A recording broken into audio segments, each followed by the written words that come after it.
The vision of Christ is that all of us would be transfigured, that is, transformed, isn't it?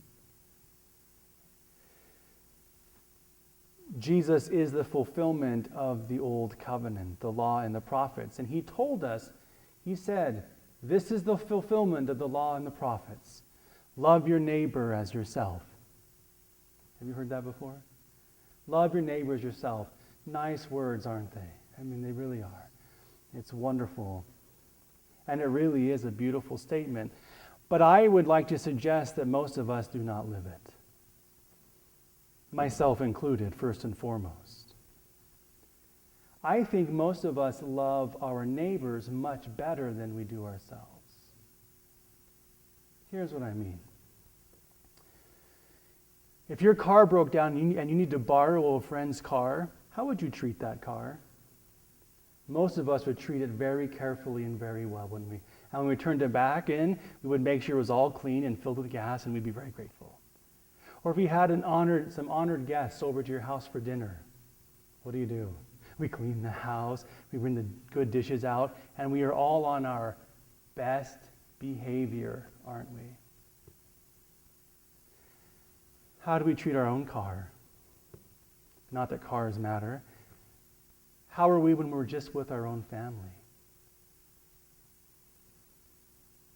Interesting, isn't it? Interesting. We treat strangers much better than we treat ourselves. But imagine what it would be like if we didn't do that. Imagine what it would be like if we treated those closest to us the way we treated our neighbors. That would be a transformed and transfigured life, wouldn't it? It would be amazing if we were on our best behavior with those who were closest to us. But many of us don't do that, do we? We don't do that because what happens is we might make a commitment to try to be better, right? We go to confessions, okay, I'm going to be nicer at home, I'm going to be better. But then what happens is we fall into human scorekeeping and judgment. And so I start being nice, and my family members or friends or roommates aren't treating me back nice. And so pretty soon I say, well, if you're not going to be nice to me, I'm not going to be nice to you. Begin to keep score.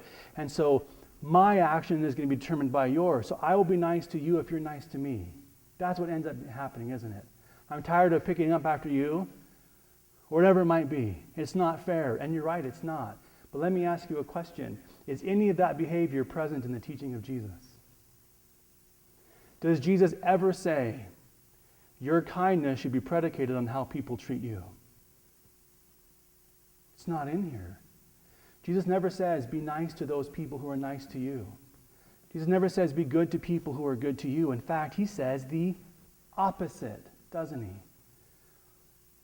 That's the challenge of the gospel. On Ash Wednesday, I spoke of the human experiment. The human experiment, my friend Jake suggested to me, and that is, what if I put into practice in my life all of those things that I wish I did, but I don't do because I'm too lazy, I don't have enough time, whatever. I say I want to pray more, but I don't. I say I want to be nicer, but I don't. What if I actually did it? In other words, the human experiment is, I want to challenge you, maybe, to be on your best behavior all the time for the rest of Lent. See what happens. And at the end of Lent, tell me, was that a better way to live? And if it wasn't, then drop it. I'm not saying it's going to be easy, but what most of us do is we have moments we're on our best behavior, and then the company goes away, and we go back to being what? Jesus wants us to be transformed, transfigured. He's raising us up to something greater. He has a greater vision for us. It's the gospel vision. It's transformation.